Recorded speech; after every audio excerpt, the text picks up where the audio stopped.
And welcome to another exciting episode of the Click Nation's Comic Book Chronicles. Yay! Where's it? Yay! Oh, yeah, where's the sound effects? Classic's Where is it? Classic's not here yet, so... I'm on it. It's not going. There we go.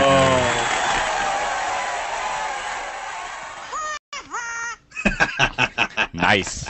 You're welcome. I am your host, Tim D-O-double-G, and tonight I'm joined by Agent 70. What's up? How are you doing? And we also have PCN_Dirt here with us. And I got my commemorative sound wave this week, so Wow. we're excited. That's my big toy find of the week. With 2 cassettes. The Hangout Toolbox needs to have the transforming sound effect. Yeah, doesn't it? That was impressive. I miss my old sound wave. You kidding me? I never had sound wave as a kid. The one thing I don't like is that it does have the bigger tray thing, so it'll have 2. It can have 2 cassettes. I noticed that. Stick out a little farther. I noticed that. It's so you don't lose your other cassette, but to me, it's not perfect. You know It's what I mean? not necessary, I don't think. Yeah, but Right. still super happy to have it though. Yes. That is very awesome. Nothing to do with comics. No, it has everything Not to do comic with related in any way whatsoever, but just Oh. throwing it out there. Hey, we talk about everything over here. That's right. Yeah. It's genre. So I want to thank everyone for tuning in tonight. And, of course, make sure to go to the website, theclicknation.com, where you can watch previous episodes of the Comic Book Chronicles and read comic book reviews and the Click Nation podcast and the various other posts we have. And, of course, PCN Dirt has a website of his own. PopCultureNetwork.com. And make sure to follow Agent_70 on Twitter, because he doesn't have a website to actually plug. Not yet. One day. That's right. And of course, follow Dirt on Twitter at PCN_Dirt and myself at TimDOGG98. And of course, the Click Nation has a Twitter account at The Click Nation. Like us on Facebook, facebook.com/TheClickNation. Subscribe to the Click Nation podcast on Stitcher and iTunes. Find us on Google Plus. Just search for The Click Nation, and also find the Click Nation page and the community. That's the Click Nation community. So No MySpace? You don't have a MySpace page? no MySpace. What about Pinterest? You don't have a Pinterest? I've actually, as of yesterday, I started considering a Pinterest.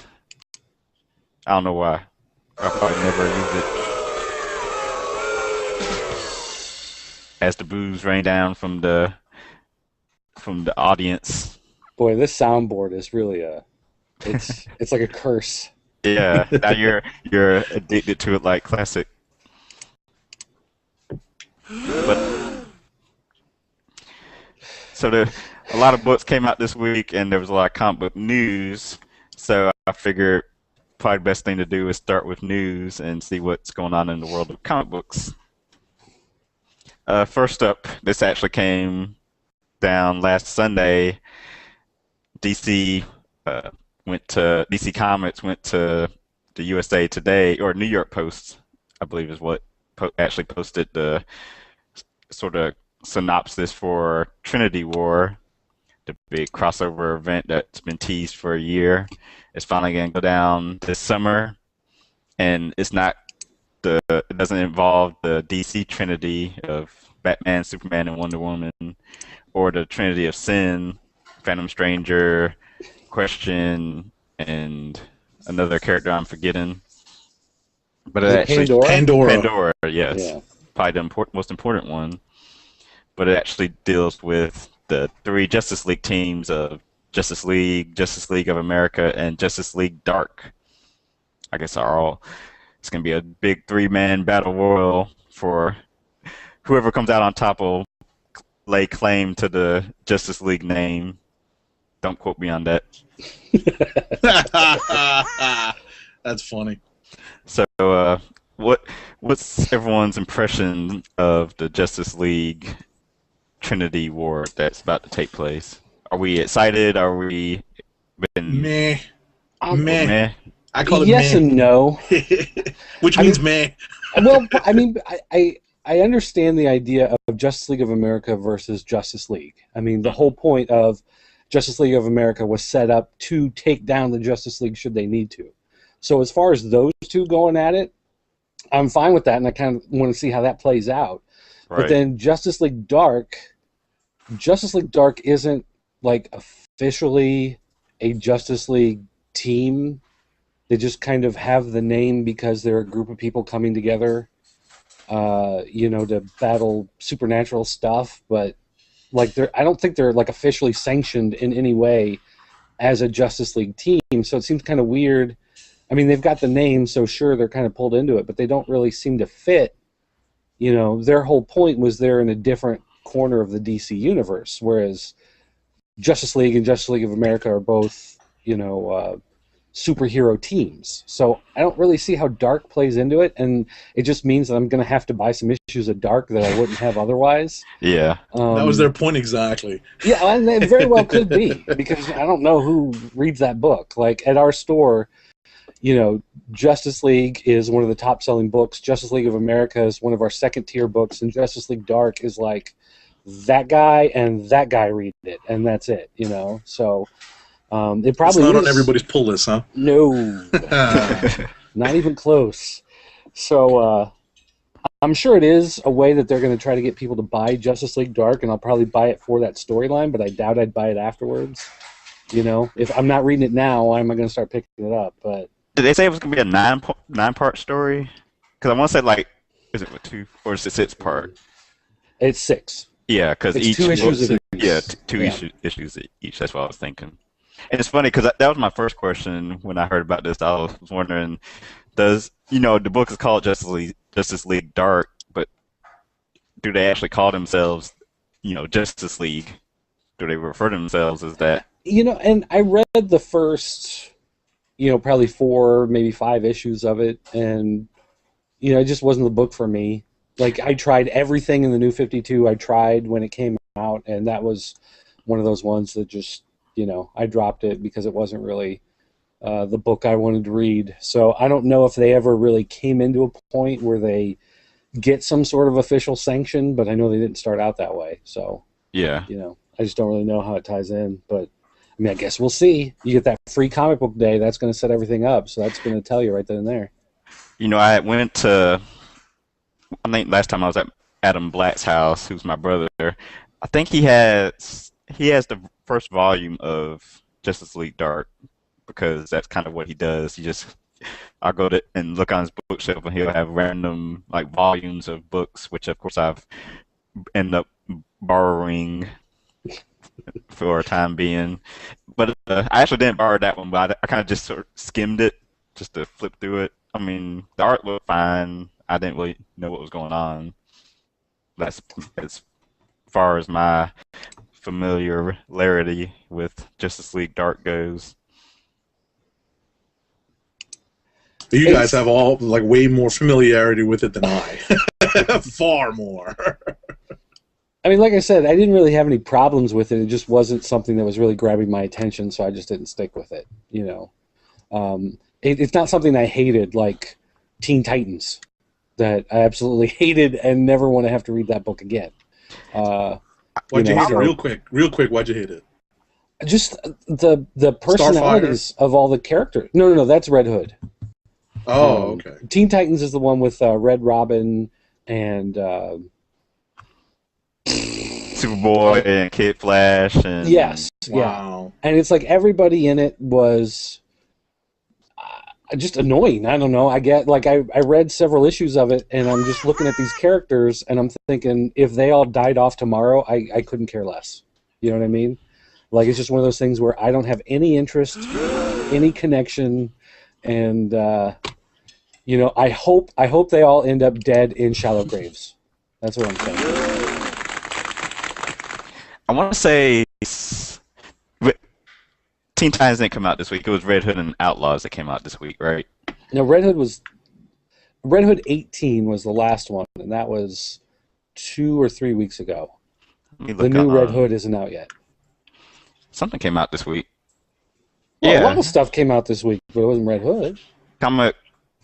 I'm I'm going by comiclist.com. It says, No, it's a second printing. oh, that's what that is. Yeah, it's second printing Oh, same variant. with Nightwing, huh? Oh, okay. Yeah, it's second printing. I saw that too. Okay, yeah, because everything else says 19 and they say 18. Yeah, trying to confuse me. Mm-hmm. Mm-hmm. Okay, someone on Mike Fix on Twitter. I know he's a big DC reader. He had tweeted a question yesterday saying he wanted everyone's opinion on the roommate situation in Teen Titans. I think he was saying. Might have been another comic though, but You got me, It very man. well could be. I don't read Teen Titans, so I yeah. couldn't tell you. You got me. I've read the last two issues, I guess 17 and 18, but So I'm what is just the roommate situation? basically the team is, I guess, I don't know what their base was previously, but now Robin's got them this big like pimped out cruise ship as their base, so they can sort of like set sail and go wherever they need to.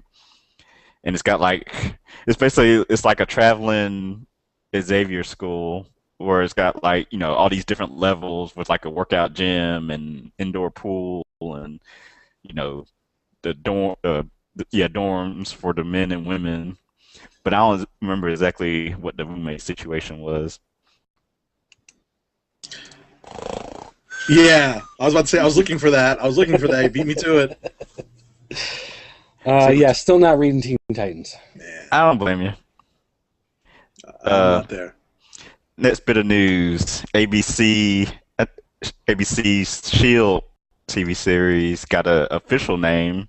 It's not going to be called Shield because, of course, there was already the FX Shield, but it's ABC Shield is going to be officially called Marvel's Agents of Shield. I'm waiting for my casting call. I'm waiting. I'm waiting. Is Send that it why to you, me. is that why you changed your name? Yes. I'm Y'all must waiting. excuse me while I eat. Are you It's going to be the cool. guy playing Galaga on the computers in the background? Nah, I'll be the one probably playing Street Fighter, like You'll just be the dead body that they find every week. if I'm A not Shield agent's been murdered. yeah, I was about to say, I think there's already an Asian person, so I might not be the token. You know, so I might be one of those, the bodies laying down. You never know. You never know. Although if they ever shoot in New York, I'm definitely gonna try to get on set. You kidding me? Hey, why not? Yeah, absolutely. So, still no official release date for when we can expect to see it on our TV screens. Next bit of news. Marvel First returns for second try at 700 free number ones. Yep. I'm Got jealous of you mine. guys. Jealous of you guys. Why are you jealous? Did you miss the sign up period? I did. I did. That was the day I was away from the computer. You may have been away today, but I was away yesterday. So You were too busy reading all the comics for this week. that's You didn't have right. time to go Yeah. in and sign up. That's right. That's right. So, we were saying before the show, I was saying at least so far, put 62 comics in my cart. And Dirt, how many did you put? 600. Although I skipped a lot of the X-Men books and the Young Avengers books. Those were pretty much my big skips. I got a couple of the Young Avengers, and I got a fair number of X-Men, of course. I kind of spread it around. I also skipped all the Sense and Sensibility and Road to Oz and Wonderland All the of adaptations. Oz. I And, gotcha. yeah, all those ones that are based off Jane Austen novels and Wizard of Oz. I skipped all that stuff. I don't remember seeing those, so I've obviously skipped those too. I got a lot of stuff I got a lot of event number ones, Mhm. like War of Kings number one, and Necrosha number one, and Annihilation number one. My God, I own all those. Trying I to get own them. They're trying to get sitting in familiar boxes. here. Well, what was that Iron Man series. Was it the Age of Iron or the Iron Age? There's like an Alpha and an Omega, and then there were 3 issues. I might have skipped over that. I But don't remember. they have Alpha and they have Omega and they have number 1 of the 3-part series. So really, all you'd have to do, you grab those books. You can grab those the 2 you're missing on a 99-cent sale, and then you'll have the whole, kit and caboodle right there in one fell swoop. I And guess I that's why noticed, they did it. yeah, there's a lot of stuff that's like that. I've noticed where they give you like the number 1 and the annual and the special and the one-shot tie-in, and something else and whatever. So when you have these big things that go over the course of a lot of books, like Chaos War, there's I a got whole that. lot. Yeah, there's a whole lot of those and a whole lot of the tie-ins and one-shots that go with it. So really, when it comes down to it, you only have to go back and buy like maybe 4 or 5 books to complete the whole series, which Now is a good way to get you to do it, though. I skipped a lot of the tie-ins for stuff. Like I got like the number 1 of the main series, but like all the epilogues and prologues, like 95% of them I skipped But because it's free. I mean, yeah, it's I not got time to go costing back you. and re-add them. Hello, is this thing on? They're free. Just take them. I'm being selective with my freeness. I had a colleague once that gave me a saying I still use to this day. If it's free, it's for me. So if I had the Um, chance to download them, I would have downloaded them all. herpes doesn't cost you anything either. Hi-yo. Wait, I didn't have it. There we go. Oh, wait, we're looking for the rim shot. There you go. Let's see what else was in the news. Oh yes, the big hoopla for this week.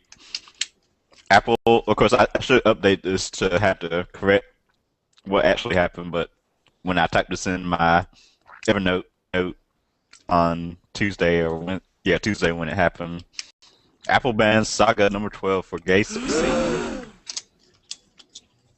No, this is where you play the dun dun dun. Oh, wait, where is that? Which one is What was that? that one called? Is that I don't drama? know. That used to be called drama Yeah, on the sure. on the Google effects, but not on the toolbox. Nope, not Oh, that that's one. psycho. I don't know, depending on your reaction, it could be. That's right. That's right. That's funny. So everyone was screaming and hollering about Apple banning Saga number 12 for this scene. And then come to find out, Apple didn't ban it. Comixology did. And Comixology banned it because they misread the rules on submissions, and they thought Apple was going to reject it. So then when all this hoopla happened, Apple said, well, we didn't reject it. And Comixology said, well, you would have, because it says in your rules this, this, this. And Apple said, no.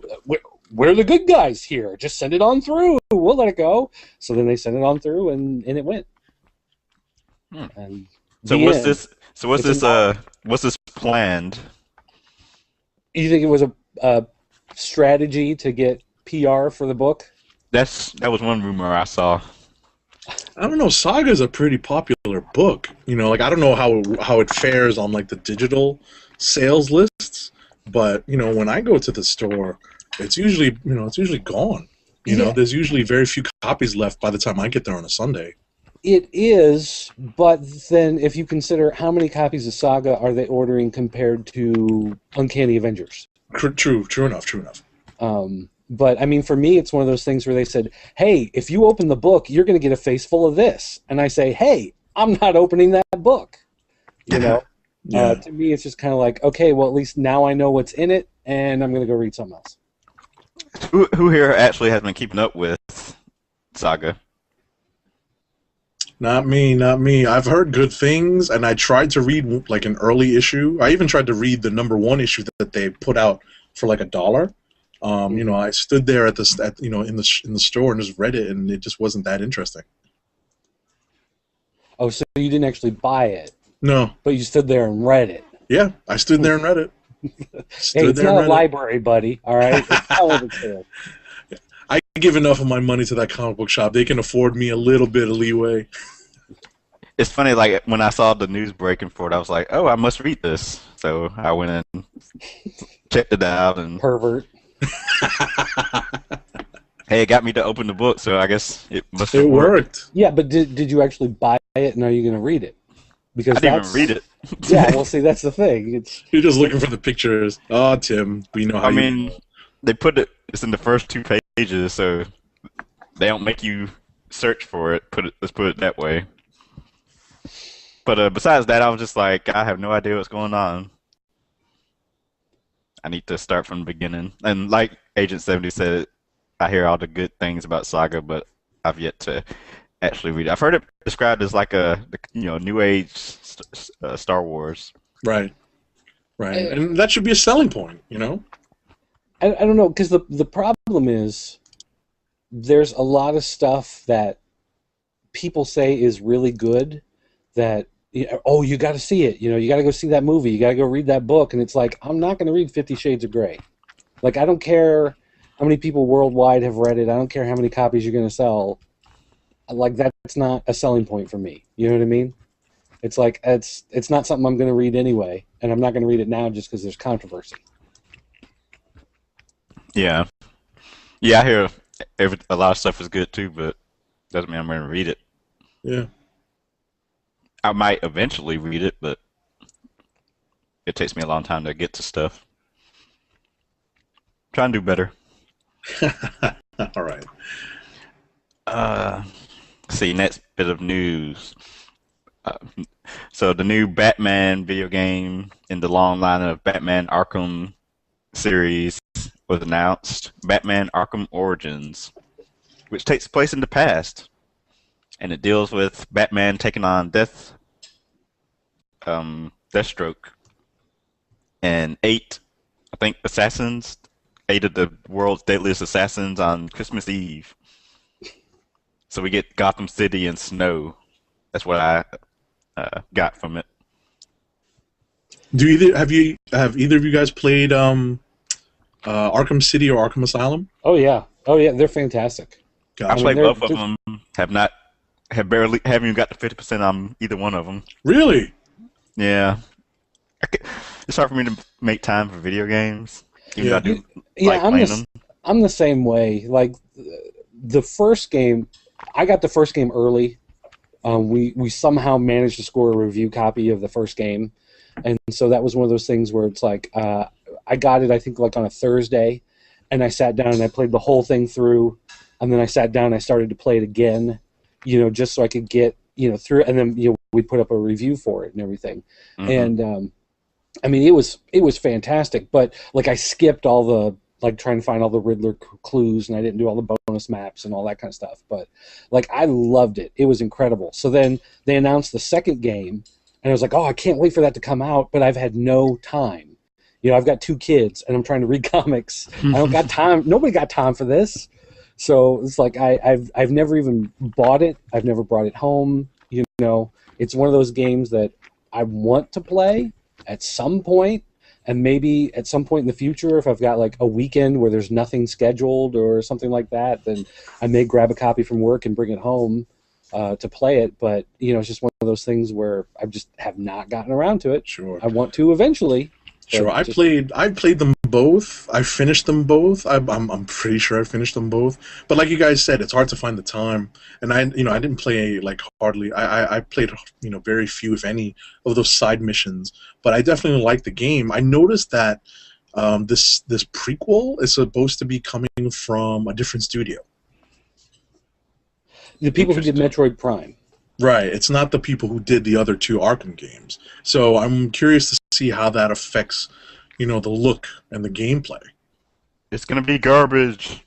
I might actually wait for, wait for reviews to come in, before I commit, because, the first one I got was a gift, the first game, and the second one I went and bought on my own because I liked the first game.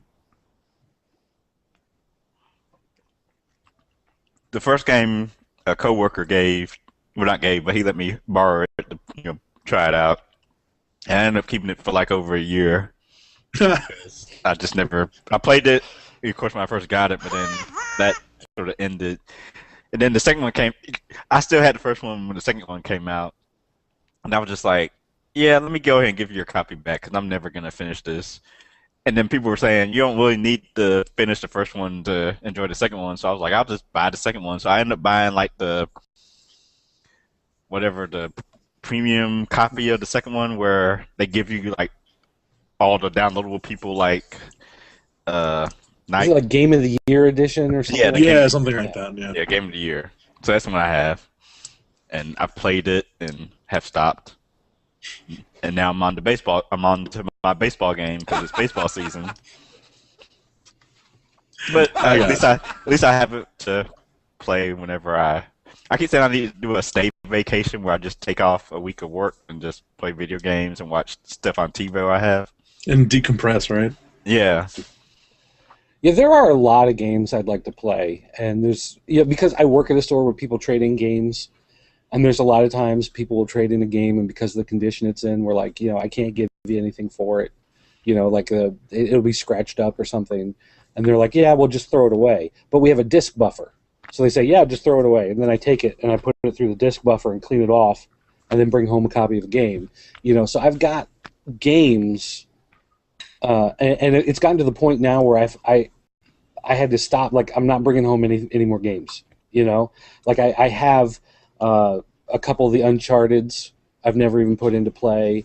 I started playing Red Dead Redemption, but haven't gotten very far through it. I've got Saints Row 3 still I have to get through, and so it's like I've got 120 hours of games sitting here, in 5 games. Like, I don't need to bring home anything else.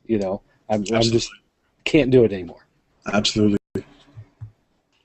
I got Uncharted 2 or 3, whatever the last one was. 3. I think that's one I got for Christmas because it was on discount. Haven't opened it yet. And it's funny because I'll play stuff on my tablet, and I'll play stuff like I've got a 3DS, so I'll play some stuff on there. But it's like anytime I do gaming nowadays, it's like, okay, I've got 20 minutes. I'm gonna play something. All these games that are like 80 hours of game. It's like, oh, the new Final Fantasies, 280 hours. It's like, no, I'm not even going to touch it. Like, I don't even want to get near it. That's too much game. Can't do it. I don't know why I bought Skyrim, thinking I was actually going to play it. That's a RPG, right?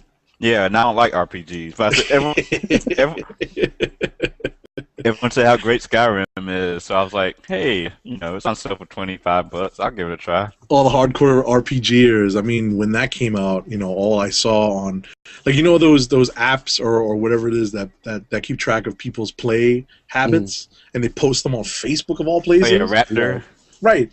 And I'm watching certain friends of mine who I know are RPGers. It's like, I just played Skyrim and did this, and I'm like, really? It's a lot of time on Skyrim, dude. Yeah, that's a lot of dedication. I could do that back in college, but not Yeah, now. I was going to say, when I was like in high school and college, I could do that, because you only have the money to buy one game. So you would buy, like a Final Fantasy VII, and that was your one game.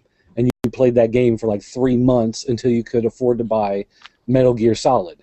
And then Metal Gear Solid was your one game for 3 months, Yep. But nowadays, it's like I've got one game for calendar year 2012.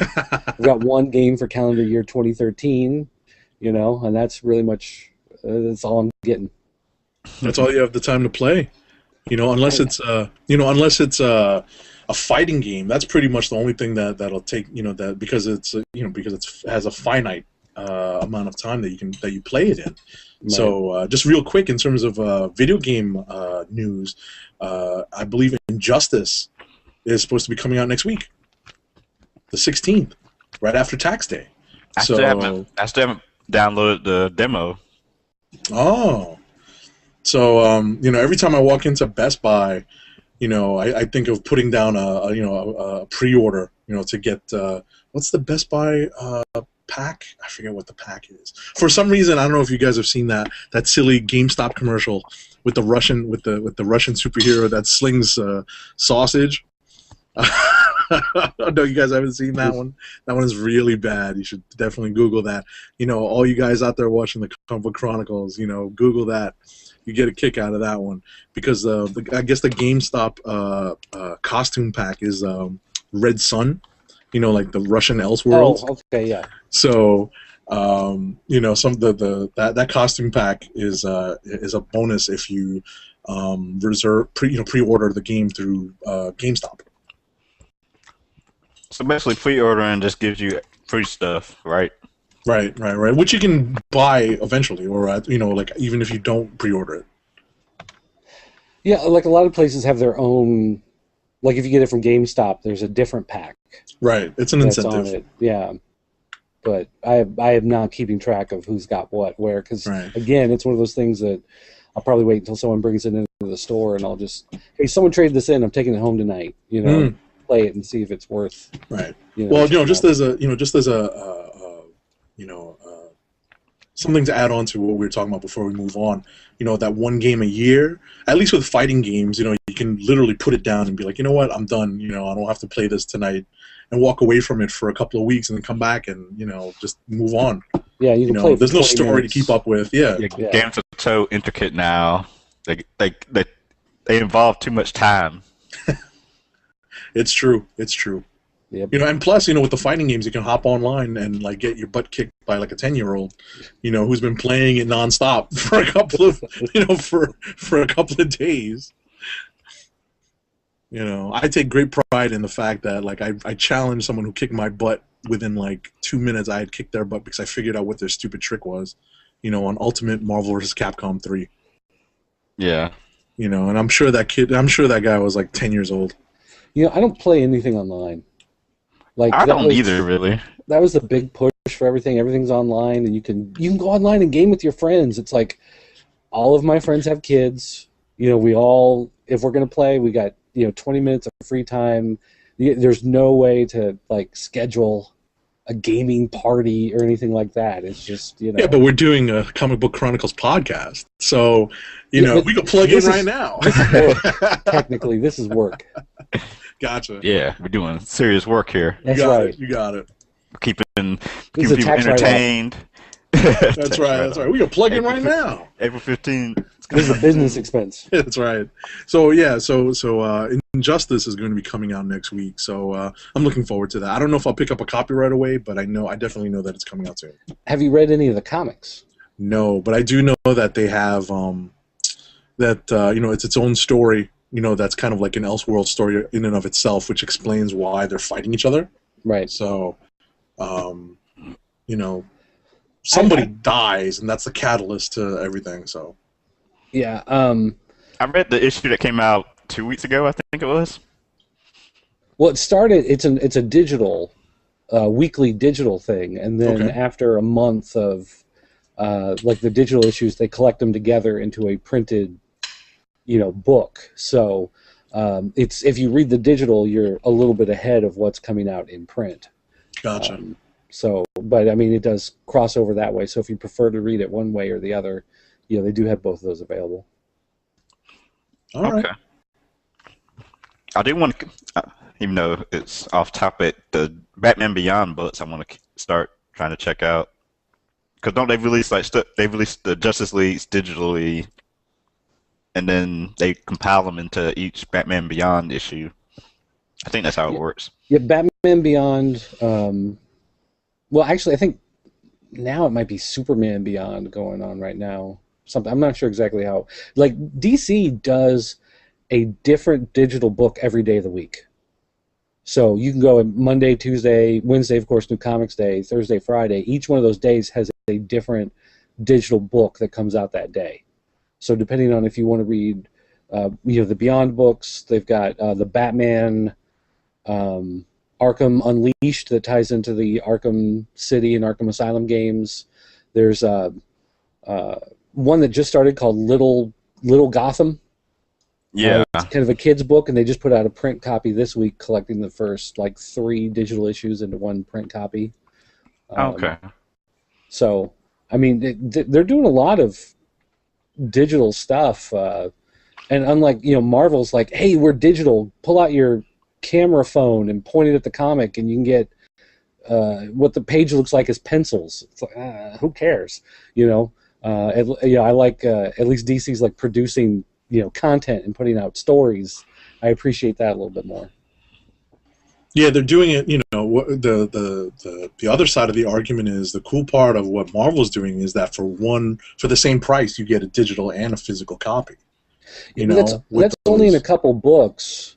Right. Well, it seems like it's in every book I get, so maybe I'm just reading the mainstream stuff. You know, and just like DC's there, it's $1 more though to get the. Because if you notice, if you buy something like Fantastic Four, that's a $2.99 book. There's no code for a digital copy. If you buy Superior Spider-Man, it's a $3.99 book, and there's a code for a digital copy. Gotcha. So the $3.99s are $1 more expensive. You get that digital copy. DC does what they call the combo pack, where you can buy a print copy with the code. It's $1 more expensive, but then they also offer it as a regular book without the code at the cheaper price. So that's, you know, it kind of looks on how you want to look at it. Exactly. Marvel's forcing you to get that bonus copy, that digital copy for an extra $1. DC gives you the option if you want to pay for it, but most comic book shops aren't going to order that combo pack unless you ask them to. Right. Yeah. Read some quick tweets from Twitter. Black and Geeky said, going back to the video game talk, growing up definitely killed my gamer days outside of getting beat my little cousins in first-person shooters and Naruto-themed fighting games. And as far as the digital downloads, he says the free digital books only appear in the $3.99 books. I buy FF digitally because I dig it that much. Thank you for those tweets. Gotcha. Of course, if you're watching live and want to be a part of the show, you can send tweets to any of our Twitter accounts you see up on the screen now, and we'll read them on the show. Let's see, news. Axel Alonso says Marvelman announcement coming soon, and you can hear a pin drop because we don't care. Honestly, I'm interested. Has anyone here actually read any of the Marvelman stuff? Legally, semi-legally? Marvel reprinted some of the stuff. Was it last summer or the summer before? Right. And I read, you know, a couple of those because I'm like, well, this must be something, you know. So I read a couple of them, and it was kind of like Shazam family, but a little different. Mm-hmm. And see, what they reprinted was like the early Mick Anglo stuff, and what everyone, you know, like always raves about is the Alan Moore relaunch and the Neil Gaiman stuff that followed up. So, you know, with any luck, you know, they'll probably do something along those lines, you know, a little bit more dramatic. I, you know, read some of the Alan Moore stuff. It's actually pretty good. You know, it's a little hard to follow. It's very verbose, as Alan Moore is wont to do. You know, but you know, it's good. You know, honestly, I dug it. I dug it. I remember seeing these books come out in like the mid '80s, but not knowing the character. I didn't have any interest in picking it up. You know, and I remember seeing some of these back issues. You know, like when I was working in comic book stores, like in the early like but you know, they're impossible to find now. So, you know, through the magic of the internet, I was able to, you know, read some. And, you know, like I said, if either of you are interested, you know, let me know. You know, and we can work this out. But, you know. So you're looking forward to Marvelman? I am. I was interested. I'm kind of curious to see where, because I haven't finished it. I haven't finished reading it, but I'm interested to see what, you know, how Marvel would incorporate this kind of character. You know, I hope they don't turn him into like a Sentry type character. I'd be very annoyed. I'm glad you brought that up because that was going to be my first comment about him. And actually, Black and Geeky tweeted my same thoughts because I want to say I went on a semi-small rant on Twitter earlier this week when I read the interview. The article was from Newsarama for those wondering. Axel Alonso has been giving a lot of interviews talking about the Infinity Event and Age of Ultron and Angela, the Spawn character, and now Marvelman being teased. And I said, before I read Black and Needy's tweet, my first thoughts were, what separates Marvelman from Sentry or Hyperion or whatever other new character that's all powerful that they've introduced in the last like 10 years? Nothing, Yeah. to me at least. But Black and Needy says, does Marvel Man have any place in the 616 Marvel universe? Isn't he basically Sentry powerful? And then he says he might be too powerful as he is now, so he might get depowered. Well, he's British, so Oh, that's different. Or at least he's written by a bunch of British people. I don't know if he's actually British, but a lot of British people wrote him, so that makes it different. I wish we don't have a British specific thing on the soundboard, so. Oh, well, here, wait, this is British. Oh, that's my French, sorry. Oops.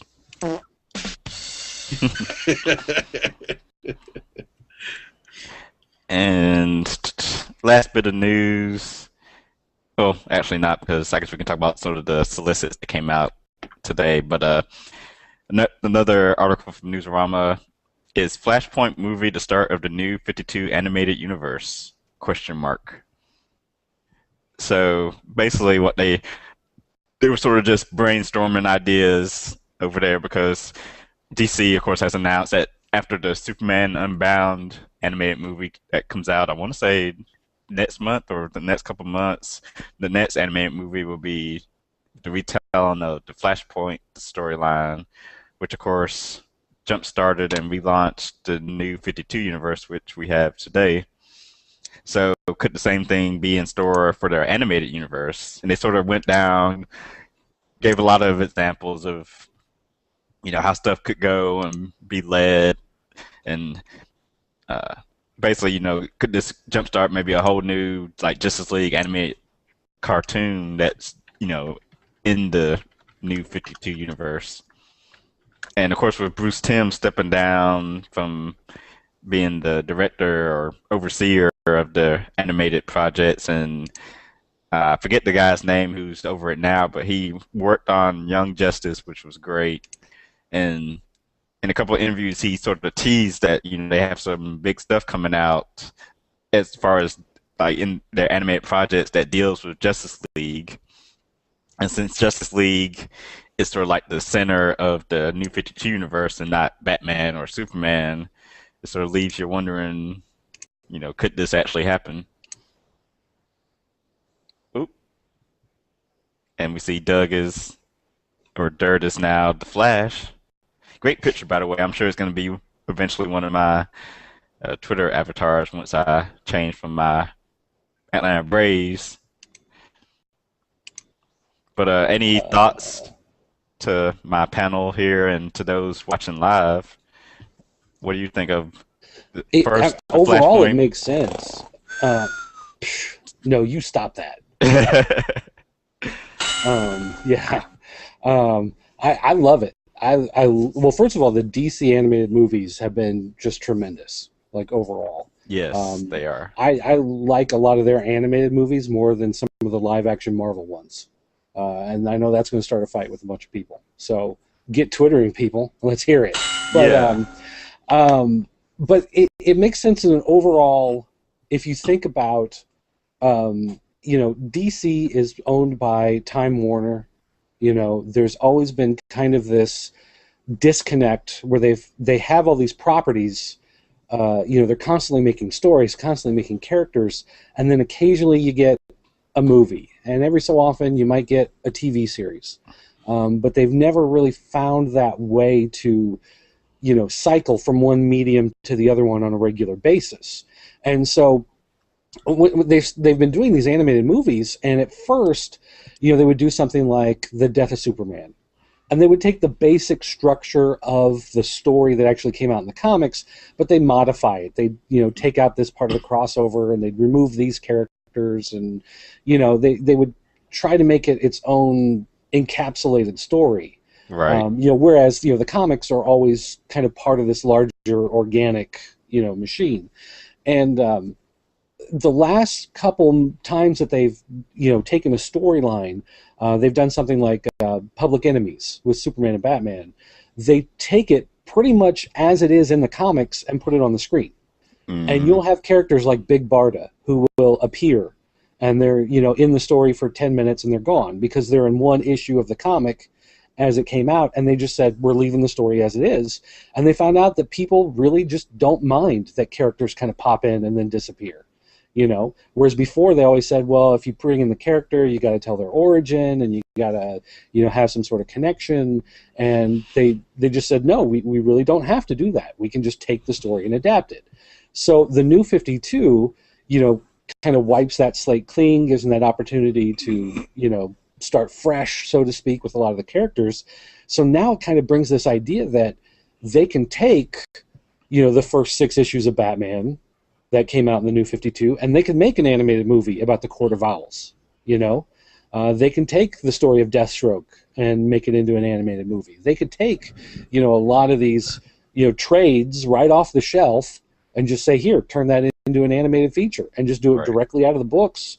And it'll be faithful enough to the comics that the comic people will like it. They can pick from the best stories of what they've done, so it'll be well received.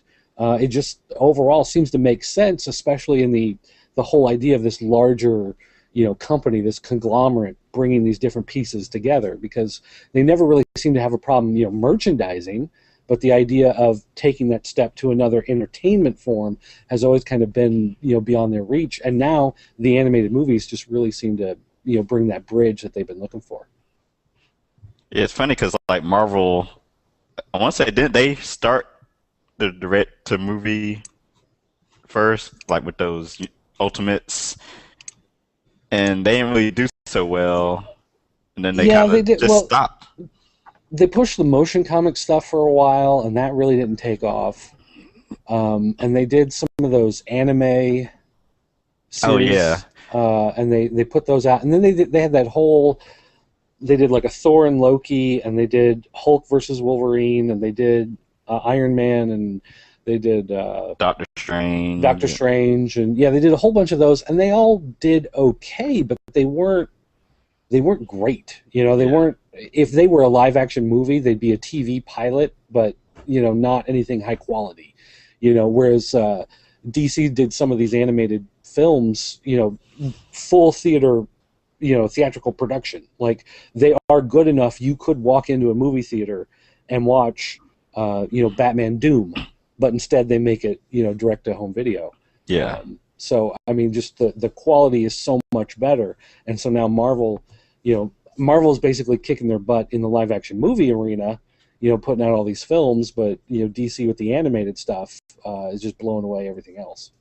Well, I mean, DC had a long, long head start in the animated world, in terms of, post, I guess, once Bruce Timm came on and did animated series and everything that came after.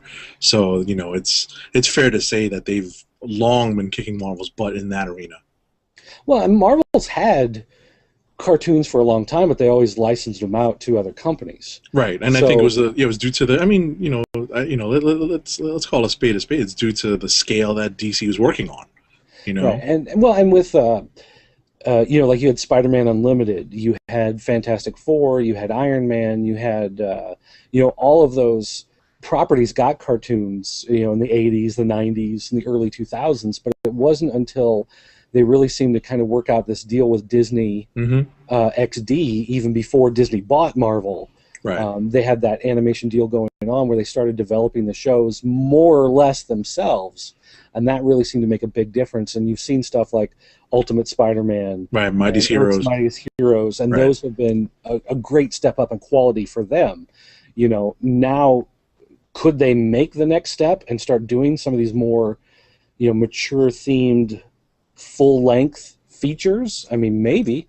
I don't know if they're going to do that. I would assume that since Disney owns them, they're just going to stick to doing shows on Disney XD, and Disney XD is going to be 5 hours of Marvel cartoons every day. Which I wouldn't mind. Yeah, it's not a bad thing necessarily, except I don't get Disney XD. So, Oh no. Ah, Oh no. Wait. Where's the boo? Who's your cable provider? well, it's available from yeah, he just doesn't Comcast. pay for it. Oh well, I boo don't buy the Comcast. $160 a month package in order to get I need to cut down on mine. Boo Uh, Comcast. Are you serious? That's not part of the. Dang. I well, am. yeah, I mean, I'm on FiOS, if he and added the tiers, he'd get it easily. yeah, Yeah, but I'm surprised that it's even on a tier. Like XD is just like part of the regular, package. Like well, part of I the also have regular. the cheapest digital cable package possible. Mm, So I pay like $30 a month for my digital cable. Like gotcha. it's, it's I think I get like 80 channels, but a lot of them are home Mm-hmm. shopping and C-SPAN, and I get like Asian World News Do you and get them in stuff like that. HD? But no, I don't get HD. I have to Wait, use where is it? my Where is it? Where is it? There it is. I have to use my over-the-air antenna and get my networks in HD. Gotcha. Gotcha. Well, boo to Comcast for overpricing their craptastic products so that you can't get Disney XD. Got some tweets from Black and Nerdy to go through.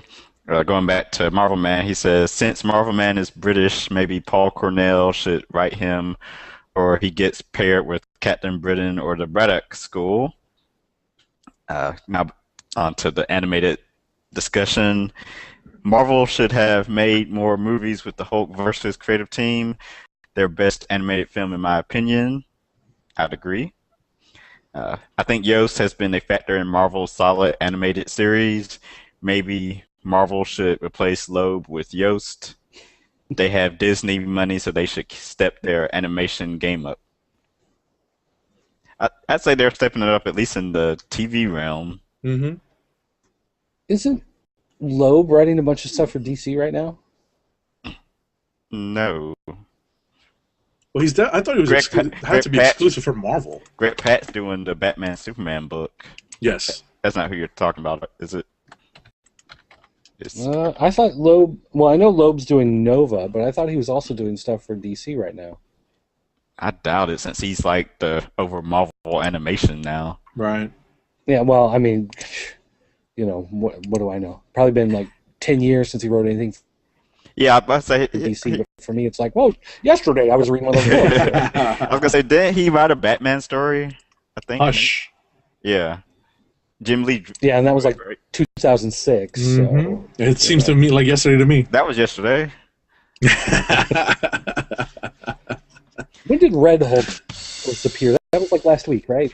I saw that in the seven. I saw that Hulk with the Red Hulk all Ed McGuinness out on the cover for the How long has that been? Since 08, 09? I don't even think put that in my cart because I was just like, Red Hulk. eh. I can't believe Red Hulk has lasted this long. To be honest, Red Hulk, when Loeb was writing Red Hulk, was terrible, and then he left. I forget who was writing it, but whoever was writing it, it got really good. And then, right as it was at the point where I was like, I really like Red Hulk, and I'm going to keep reading Red Hulk, is when they cut it off from Marvel Now and made it into Red She-Hulk, and then I stopped reading it. January 2008, Red Hulk was introduced. Oh my God. Black and Nerdy said Lowe paired up with the late Mike Turner for Batman Superman. I remember that. Yeah. And Jeff Parker salvaged Red Hulk. That's Okay. it. Yeah, that was some good stuff, especially later on in the run. But like I said, right as I got to the point where I'm like, yeah, Red Hulk, let's go, and then it's Red She-Hulk. Like, oh man. The last bit of news, Marvel released their July 2013 solicits today, which sparked some discussion I saw on Twitter from the group with the Classic Addict, who's not here tonight. Follow Classic on Twitter at Classic Materia, no L. I skimmed through it when I got home and was able to get online. I guess the first thing was the Four Horsemen of Death that appear in Uncanny Avengers. It was I think Classic called it the Black Lantern Corps. Resurrecting dead characters. But apparently on the cover, and like good something to point out, they're not called the Four Horsemen of Apocalypse; they're the Four Horsemen of Death. And of course, Archangel was Death, or he was also going to be the new Apocalypse. So, I wonder what that means by the naming. But something else I'd also like to point out: how many different variations of the Four Horsemen have they used? Because I can, Almost as many as WCW used of the four. yeah, Oh, good one. But on the cover for Uncanny Avengers, I want to say number 10, it shows Grim Reaper, who we just saw in issue 5, what appears to be Sentry, Dakin, and Banshee. It's there's some debate Dokken. about Banshee. Yeah, it is Dokken. I've Oh, been it's corrected Dokken? on that many a times. It's Dokken, It is just like the Dokken. terrible band from the '80s.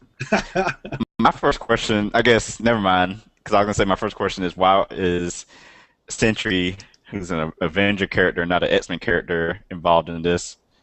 But then There's I forget. Uncanny Avengers. Yeah, it's Uncanny and Right. Avengers. So two X-Men characters and two Avengers characters. Right. Dirt. Dirt and I were going back and forth with on this as well, and I was trying to figure out who the character is on the right, and people were saying was Banshee, but I was trying, I was running out of characters who had an underarm Elvis style cape. So, I was thinking Black Bolt at first. This was my well, first- he's not dead. Yeah, but he's not dead, and he's not wearing any type of mask. So Right, there's that. exactly. It could be Rocket J Squirrel. We don't know. That's entirely possible. I still refuse to believe Dakin was killed by just being drowned. I mean, Yeah, that one's kind of tough. I don't. Is that how he Yeah, died? yeah. Wolverine drowned him Around him. by just holding him down in water. I just remember like when Dark Wolverine became Dark Wolverine. I was like, oh, this is kind of cool. And then Dakin got his own series, and I read like the first 6 or 7 issues, and then after a while, it just started to fall apart and got real repetitive. And I stopped reading it, and then they were like, oh, by the way, he's dead. Oh, well, maybe I should have kept reading it. I don't know, but Yeah. that was a series that lost me along the way. But there was some other stuff like some basically what I took from the solicits were more the creative team changes than like what was teased in the storylines. Like there was a lot of creative team changes. I'm not gonna go through them all now. You can just go to your comic book website of choice, and they'll have them all listed on there. Right. There's one thing I wanted to add. Classic and I were talking about this, I believe, last week. It turns out that issue 19 of Winter Soldier, which is due out in June, Oh is yeah, going to be the last issue because it does not show up in the July solicitation. So, and Marvel confirmed, I guess earlier today, that Winter Soldier is going to be ending with issue 19, and it's disappointing because it's not even like a super low seller. My guess is that they're just going to take it off the shelves for a little while and try to come up with a pitch to restart it before the movie comes out. Give it a break. Well, or even just the thing that Marvel does where, hey, there's a movie coming out, we need a number 1. yeah. That Let's, too. let's kill it and bring it back. Like That they too. did with Avengers 6 times over the last 7 years, Right. Right. That's definitely in the equation. I could definitely see Avengers Winter Shield as the Winter Soldier. yeah, Winter Soldier as the new ongoing title. That wouldn't be bad. Come to think of it, he'd be Could- like their black ops, wet work agent. Can you imagine? He's Or supposed it'll to be be- involved in Secret Avengers anyway, so Right. Or it'll just be the uncanny Winter Soldier. The uncanny avenging Winter Soldier. the astonishing Winter Soldier. The Avenging Winter Soldier. Oh my goodness! Don't call him the superior Winter Soldier, though.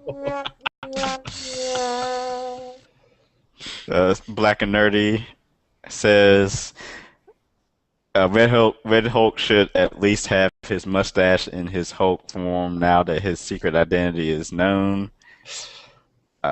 Says the Four Horsemen are like It says the Four Horsemen are like a boy band, a different lineup every couple of years, and suffocation is the only way to get past the healing factor. I thought cutting Hmm. their head off and keeping it away from their body, so like a Highlander, was the only way to stop the healing factor. Hmm. But so yeah, that's it for the solicitations. So let's actually talk about some of the books this week. Uh, Let's.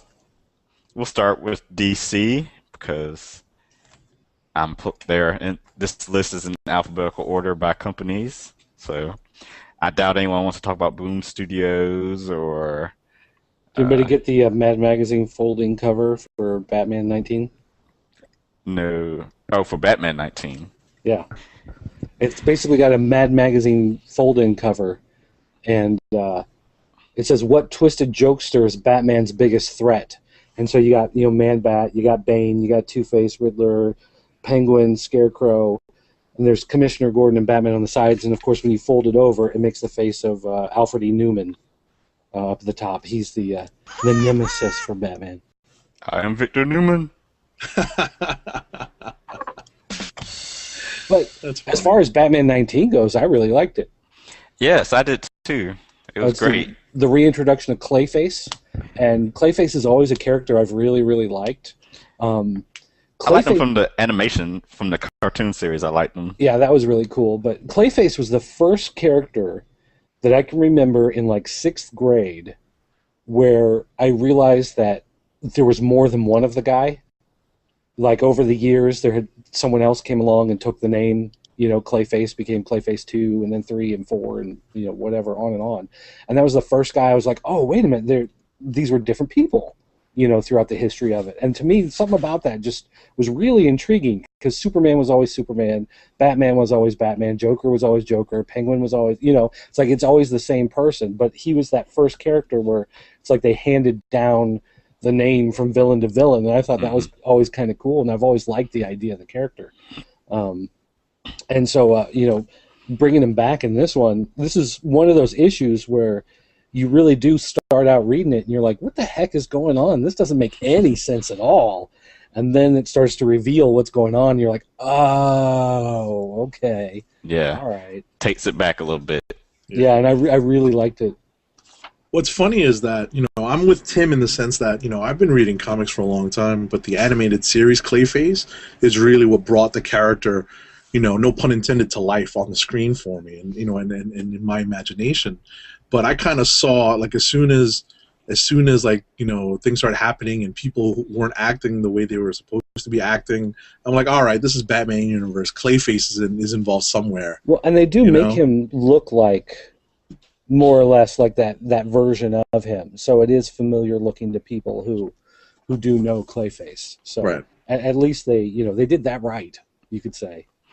Yeah, the animated series made me a fan of Clayface and Killer Croc. Killer Croc. I threw a rock on him.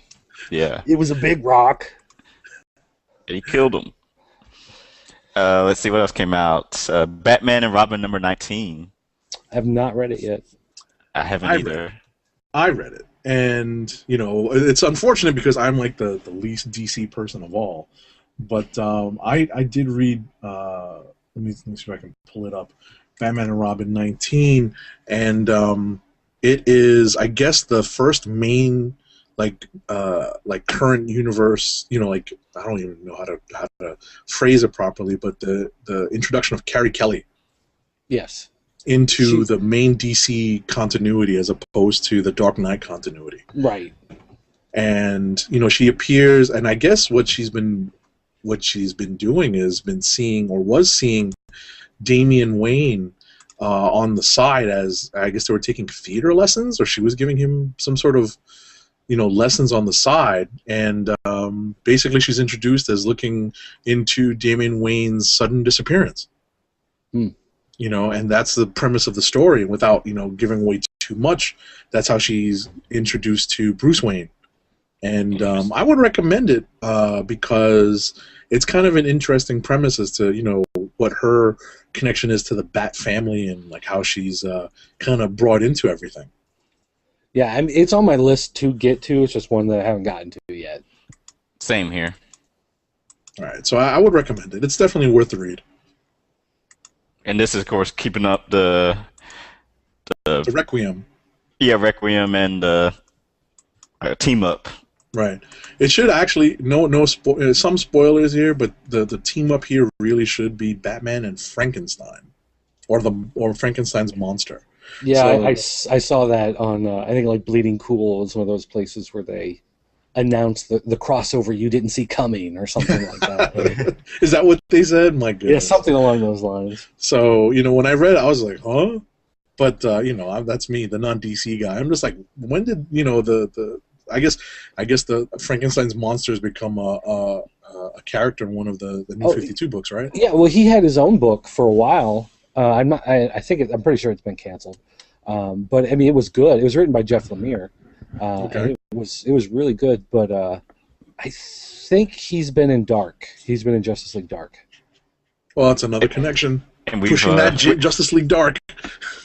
We've established we don't read Justice League Dark, so at least not yet. We'll see if that changes, DC. All right, one of us is going to have to sad? read Justice League Dark. Where's the sad? I'm not. You would like to get you force? Rock, paper, scissors. Rock, That's paper, right. Scissors. Let's My see. goodness. I have Lizard. I might try to breeze through some of these discussions just because I checked the radar and there's a storm heading this way, so definitely want to finish this. I mean, we got time. I'm just Okay. sort of All right, what's the next book? Let's see if I read it. Anyone read Constantine or Demon Knights or Deathstroke? Nope. Detective Comics? I read Deathstroke. Okay.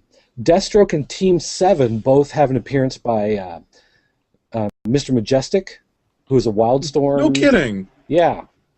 And it's funny because several years ago they did a crossover with Wildstorm and DC where Captain Atom got thrown into the Wildstorm universe and Majestic came into the DC universe.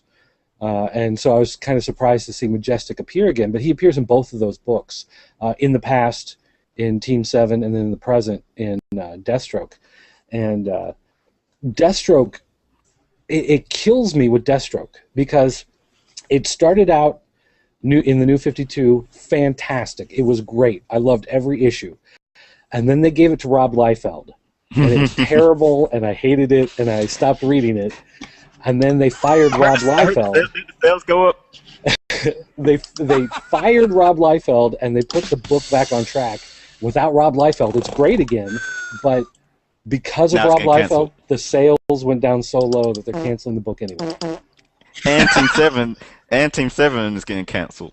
Has it already been marked for cancellation? Oh yeah, Team 7 was announced with the Deathstroke cancellation when they did all that. And it's funny because I tried to give Team 7 a chance because I got excited for it because I being the Image reader back at the time, Gen 13 and the whole Team 7. Did you collect Team 7 back then, Tim? I may have gotten like the first issue or two. God, I'm so embarrassed. I think I had like the first 4, 5, 6 issues.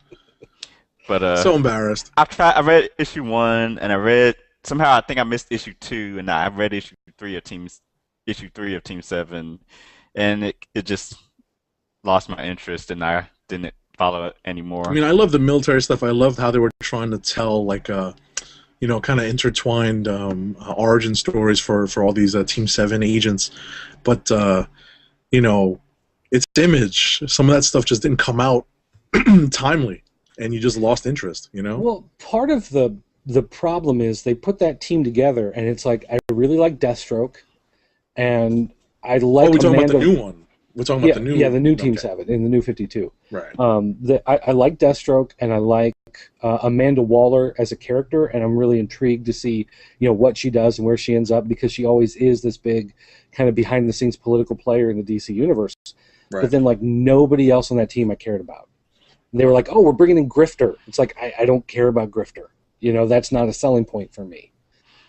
So it's like, I can't bring myself to buy a book every month that has 6 characters in it, and I only care about one and another one who may or may not appear in the issue, depending on what her role is in that story. You know what I mean? Right. So just like, nah. Well, I mean, I figured Team Seven was just a vehicle to integrate more Wildstorm characters into, into the DC universe. So, but how many operatives, and how many characters in the DC universe would they put on this, special ops team? Really, Deathstroke is a great candidate.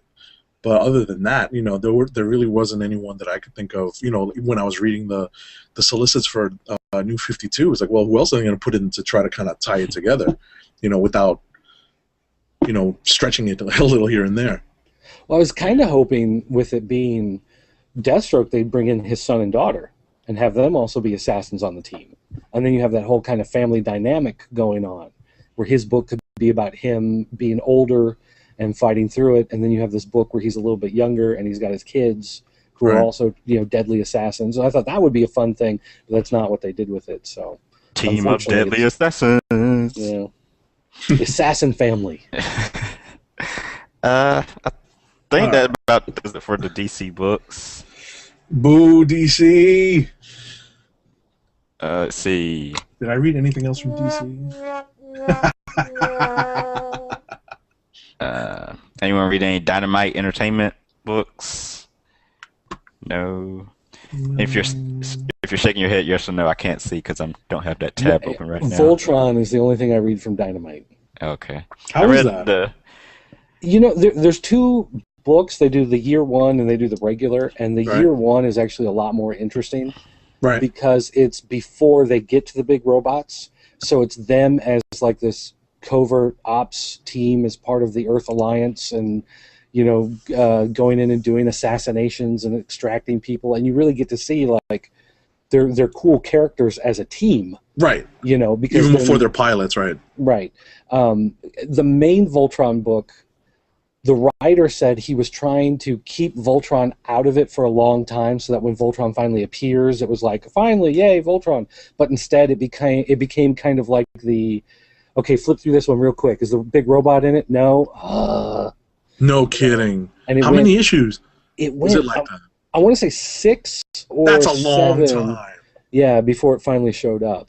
That's a long time. It was all about the history of Zarkon and how he became evil and, his true origin. And there was some interesting stuff, but it felt more like that should have been like the secondary backstory, not the push, and keeping it. Because all I want to see is giant robots, fighting giant monsters. Like, that's the whole point, Sure. It's like, hey, we've got a Godzilla book, and we're going to get 6 issues of a guy in a Jeep in the desert trying to find him. You know what I mean? It's like, that's not what I tune in for. Right. All right. IDW. I didn't read anything this week. No, although there's some interesting G.I. Joe stuff out. Star Trek came out. The new G.I. Joe, the Cobra Files came out. Star Trek Countdown to Darkness. Yep, read that. How was it? It's okay. Here's the thing. It was a good story. It's interesting. You get to see the Klingons in this universe. I just don't know how it ties into the movie. When the first movie came out, they did a series that set up the movie, and it was like a direct kind of here are the characters, action is happening, and then suddenly it stops, and that's where you get where the movie starts. Because the movie starts with everybody on the bridge of the ship watching this giant wormhole and this big ship coming through, and there's no explanation because all of that happened in the comic series. In this, you read the entire comic series, and there's this neat story about Captain Harrison, who's the original captain of the Enterprise, and he went into hiding because he's trying to save this race from annihilation, and the Klingons come in because they want to take over this planet, and it's a neat story, but it doesn't seem to tie into the new movie until the very last page, where you see John Harrison like getting into these archives, and that's it. Like, that's where it ends. So it's like, okay, well, that's interesting. Like, it's a cool story, but I don't know how this, it doesn't tie in. It's not like the story suddenly stops and now you got to see the movie to see how it finishes. Yeah. That's how the first one was. This one is just like, okay, well, here's a story. I hope you enjoyed it, and go see a movie. Let's see. Let's jump down. Let's see. Image. I did read Invincible Universe #1, and I enjoyed it. I'm behind in the Invincible universe, not the comic, but the actual universe of Invincible because I'm somewhere in the issue 20s of Invincible. I love it. It's just trying to find the time to You only actually have get 80 to caught up. go. You can. Yeah, only 80 more to go. But Invincible Universe, I do know that it replaced Guardian the Globe, Hmm. which was an ongoing series. So supposedly this is gonna, deal with more characters in the Invincible Universe besides just the Guardian of the Globe team. But I enjoyed it. I love Todd Knox. Hopefully that's how you say it, Todd Knox art. I'm a Yuck. I'm a big art guy. If a book has good art, more than likely I'll check it out. And the Nock is story a is good very too. cool artist. Like if you ever when you go to if you see him at a con, he used to do free sketches for kids, like little kids. I don't know if he still does that. His sketch rate has kind of jumped up to the same as everybody else's, but he does them very quickly, but it's in his style. It's very his sketches are really good, even though he does them in such like that quick kind of anime influence style. All right. So he's a really cool guy to boot. So he'll chat it up with people as he's doing sketches. So Todd Knock is cool. That was the whole point of that. Let's see, down to Marvel, which will Wait, probably wait. We're getting to go. Marvel?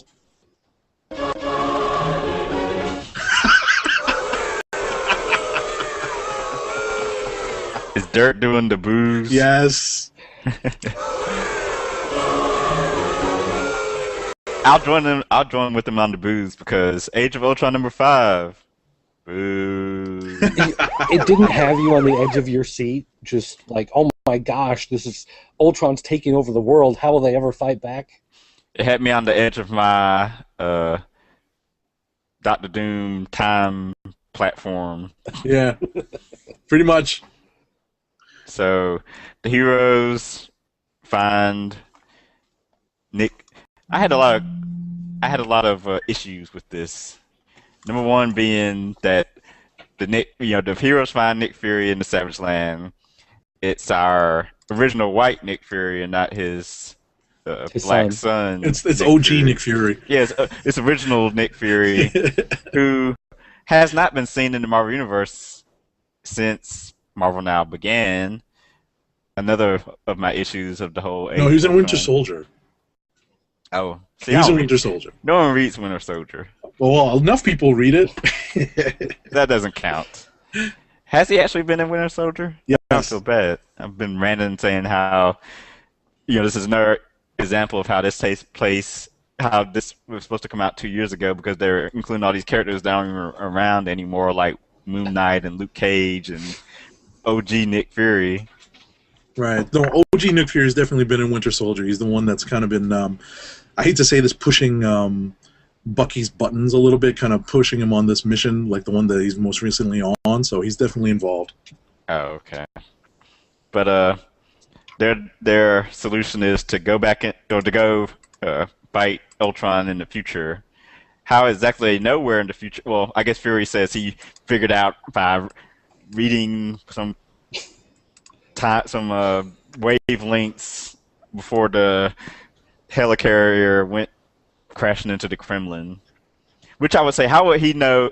How would he be reading the helicarrier's wavelengths or stuff hitting the wavelengths when he went underground and he's not even affiliated with S.H.I.E.L.D. anymore? He See, has all the passwords.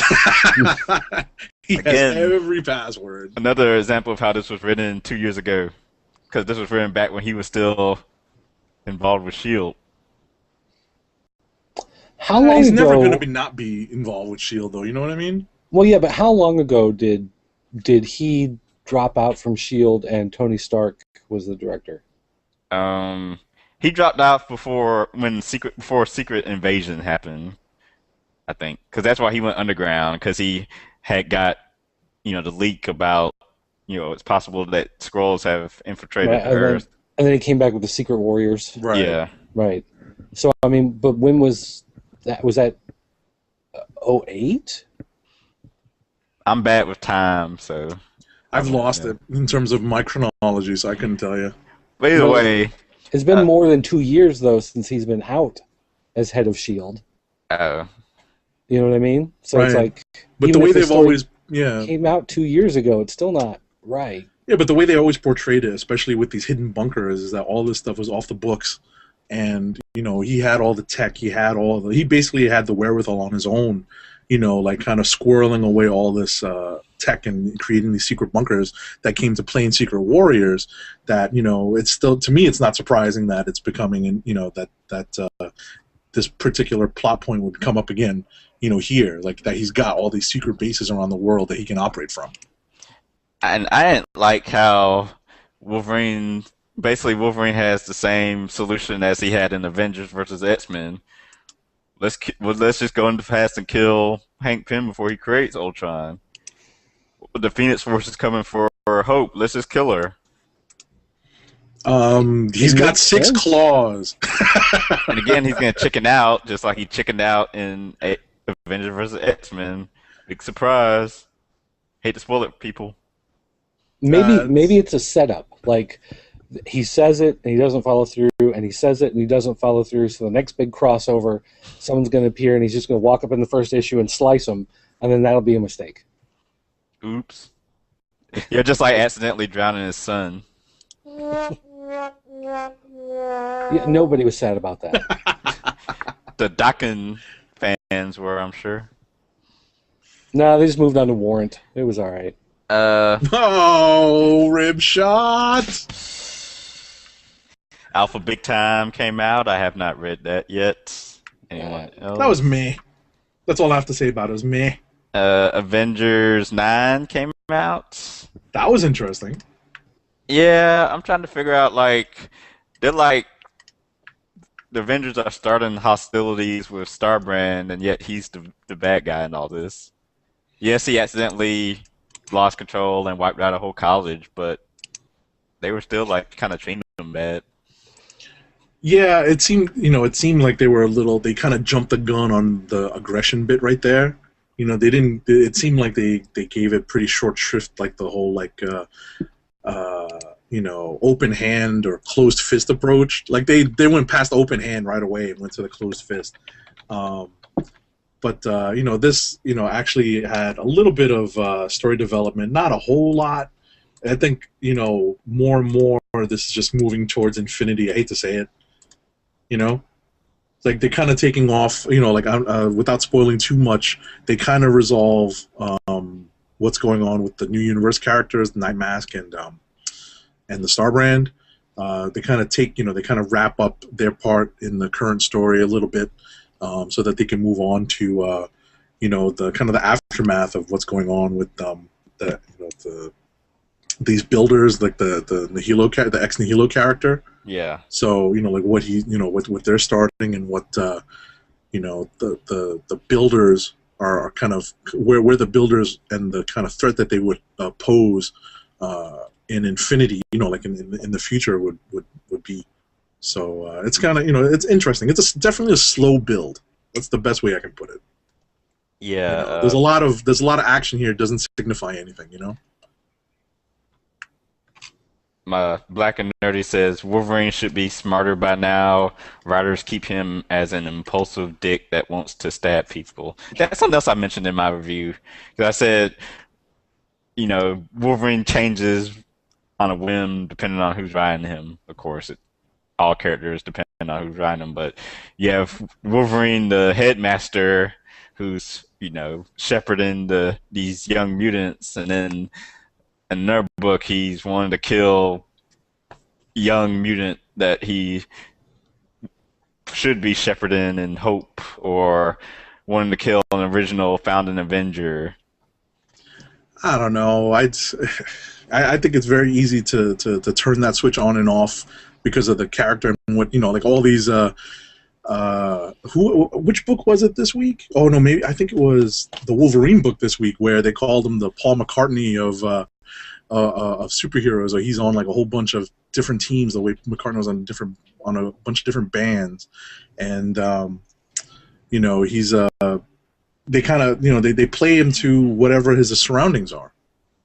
You know, if they need him to be Psycho, they'll pull He's that card. he's You the know, great chameleon of the You Marvel know, universe. he's the David Bowie of the Marvel Universe, where if he needs to be a rocker, he can be a rocker. If he needs to be a glam punk, he can be a glam punk.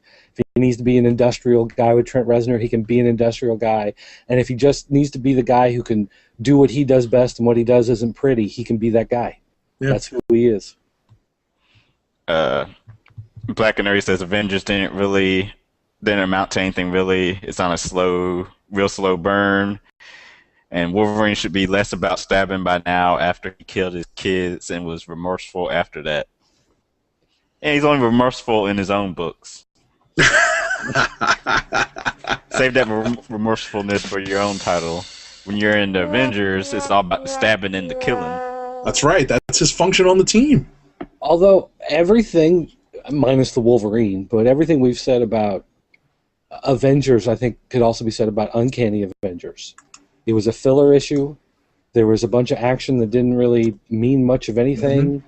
It didn't really seem to fit. It didn't really seem to matter. It's on a slow burn. I mean, that's exactly what Uncanny Avengers was this week. It was I agree.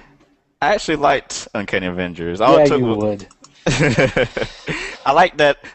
I said this, I think, last week. I like that it's incorporating stuff from the Uncanny X-Force run by Remender with all the the apocalypse and death and the Four Horsemen and whatnot. But I just thought it was funny that it read like a young Thor issue. You know, like a Jason Aaron Thor. You know, and I also enjoyed that John Cassidy is off this book finally. Yes. Get back on a regular schedule. Yes. That was nice because I have not liked Cassidy's artwork on this book at all. And when I opened this one and it was Acuna, I thought, wow, this looks nice for a change. Yeah, usually I used to not be crazy about Acuna, but his art looked nice in this, I will say. You know, I think he's gotten better. I think before, because he's got a weird style. You know, he does everything in this fully painted. I don't know if it's part airbrush, part watercolor. You know what he does, but it's definitely something different. And when he was doing Green Lantern, I think he was just experimenting with a lot of stuff and trying to figure out how exactly his style is going to work. And I think now he's kind of refined it down to just a nice looking, fully painted style. And definitely in this book, it's a breath of fresh air and it looks fantastic. Well, I can't imagine him doing the Green Lantern book. Yeah, he was doing Green Lantern stuff for a while. Like, of course, and I say a couple of years ago, yeah, like 06, Okay, that's not so bad, I guess. As far as time frame goes. It was like 83. I don't know when it was. Yeah. But yeah, it's like this book we had an appearance by some version of the Four Horsemen of the Apocalypse. And it was like an eyeball guy. It was I accept this version because this was whatever back in the Viking days. But anyway, I like that, once Cassidy is out the book, we have 2 issues of Uncanny Avengers come out within 4 weeks, I believe. Right. Now we're talking. Now we can get into the flow of things. Yeah, get the story going. And it was there's a great twist in this book. I mean, not like a kind of a reveal, Oh, at the end? Well, not right at the end, but like in the midst of the book where Kang makes an appearance, and I was like, "Oh, wow, that was actually pretty cool." It's funny.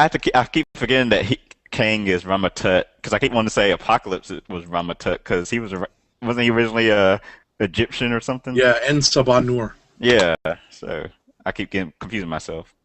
Right, I think that's how they might even recognize each other as fellow Egyptians.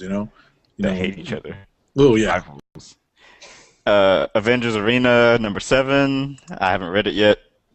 Very quickly, it explains a lot. Ooh, I might. So it explains a lot. It's definitely an issue of explanation. Okay. Yeah, I might try to read that before I go to bed tonight. Then, Avengers Assemble 14 AU. I don't plan on reading it. Didn't read that. But it ties into Age of Ultron, and it explains how this is the current Marvel universe time that's important. I heard, yeah, I heard that. Crossover. I heard it does explain a lot of stuff, which go figure the tie-in issue would explain more for you. But I'm still gonna skip it, I believe. Uh,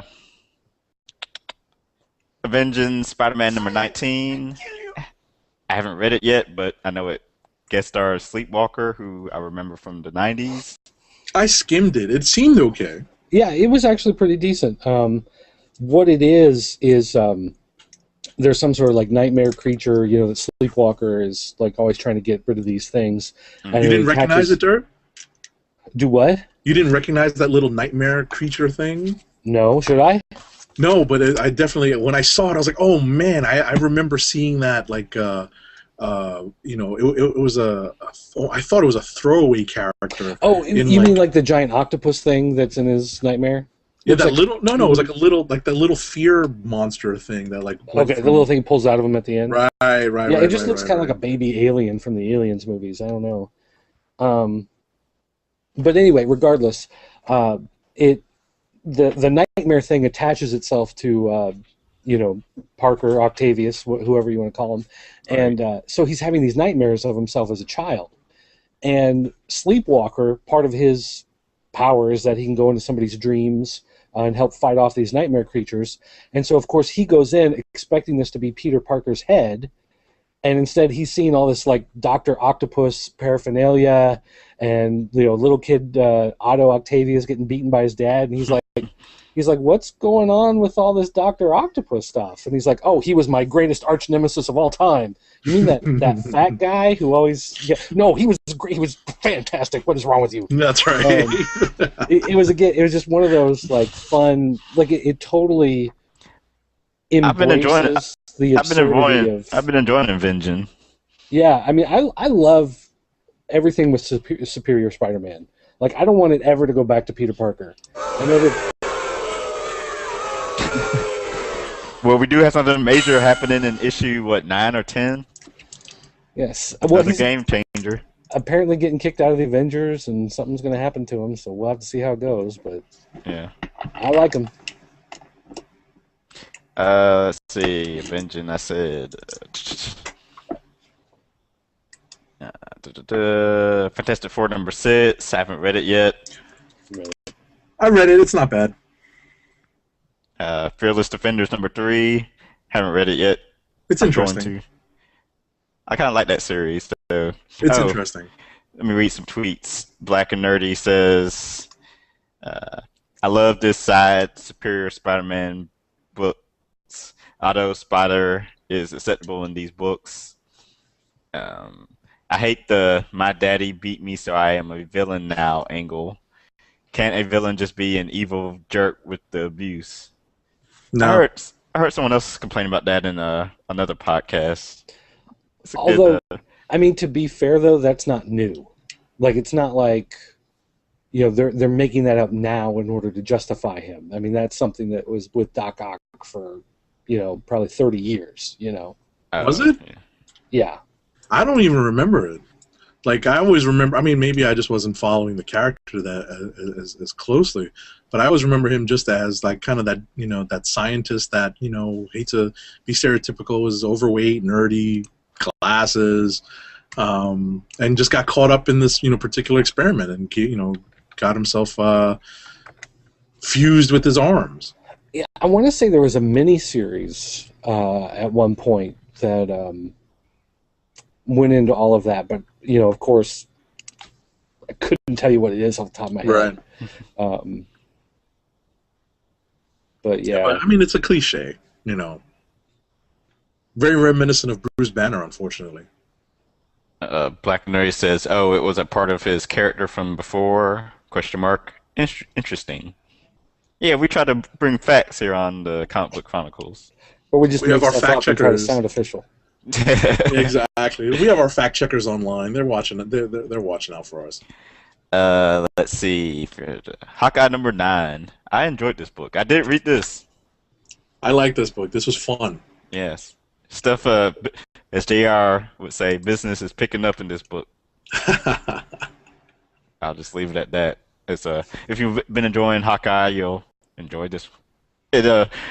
it has a lot of guest stars from the Avengers world and of the female variety. It's pretty obvious from that tease who Mm-hmm. the characters are. Um, Secret Avengers #3, I did read. It's, that might be a book I need to drop. Not because it's bad, but it's just like, and it's nothing that really interests me that much. I don't know if anyone cares or has an opinion on that. I couldn't make it through. I couldn't make it through the book. Yeah. I'm sorry, which book? Secret Avengers. Oh, yeah. I couldn't make Yeah. it through. That and Young Avengers are getting closer to chopping block. You know, I liked the first 2 issues of Secret Avengers, but there's something about this one where I just saw that Iron Patriot armor on the cover, and I just thought, I'll get to it eventually, but And they that's like not on the tease, must-read. you know, they introduce it and tease it, but it's not like the like surprise or the revelation of the Iron Patriot wasn't what I was expecting, and it was kind of like a letdown Yeah. tease. Let's Yeah. see, Secret Avengers, Thor: God of Thunder #7, probably my favorite issue of Thor: God of Thunder to date. I enjoyed it. The dialogue was great by Jason It seemed Aaron. peppier, this issue. Yeah, I think it's like maybe the book had been waiting to get to the point of where two of the Thors finally get to interact. That might be right. I think you're probably right. Because I had tweeted Jason Aaron saying like how it was great and how I enjoyed the dialogue, and he replied back. He was like he had a blast writing that stuff, and you could kind of tell Yeah. it was fun. But yeah, it's like he's still fighting Gore the God Butcher, but now there's like another story arc, the God Bomb that's about to go on. Right. It kind of seems like this is being stretched a little long, but I'm still enjoying it. So You know, I got a real kick out of some of the one-liners that Aaron puts in for Thor. hmm You know, and for Odin Thor, I'll call him that, or Old Thor. King Thor Yeah, King Thor. with the Thor Force. Right, right. There's a couple of great one-liners, and he's like, "Oh my God, I do become my father," and I started laughing. Could not stop laughing. Black and Nerdy says, I'm going to drop Young Avengers as well. Secret Avengers is meh. Mm. That seems to be the consensus around here. Yep. I have not read Ultron #1 AU yet. Anyone here? Nope. Again, it deals with Ultron, so it's like meh. Is that the one with the kid? Is that what the one Yeah, with the kid? Oh, his kid. nah, I didn't get. Nah, Who nah, will nah. be an Avengers AI. Yeah, I might skim it when I get to the comic book store. Yeah. We talked about Uncanny Avengers already. Right. Uncanny X-Men #4. We got some revelations. Yes. We got to see who joined Cyclops's, who left Jean Grey school to Spoiler join alert! Spoiler alert! Charles Spoiler Xavier. alert! We won't even spoil it. Okay, we won't spoil it. Just read the issue. It's kind We of will like rescind it's, the spoiler alert. it's not even like it's not even made out to be a big thing. It's just like, hey, we're back, and these are the students we brought with us. That's right. Um, That's so- right. No need for this.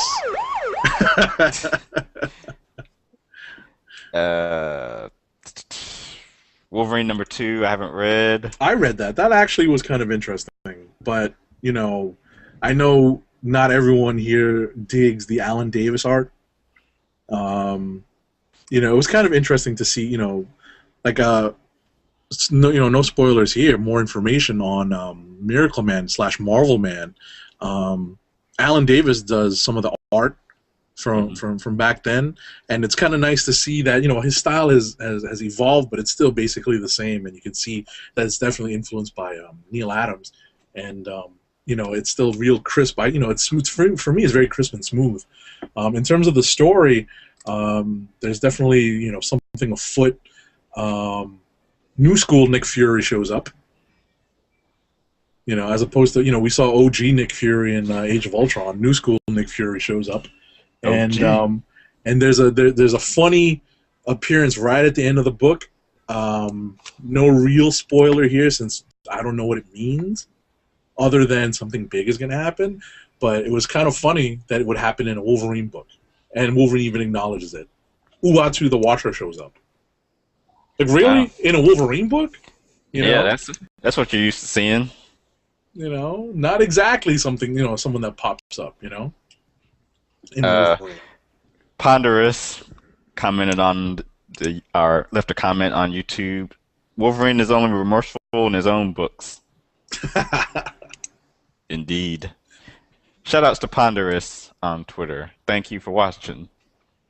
She said when we first started, she said that she was streaming it on the road and she was in a rural area, but she'd log in when she got home. So thank you for tuning in. Thank you. Thank you. I'm assuming no one reads Extreme X-Men. No, was that the last issue?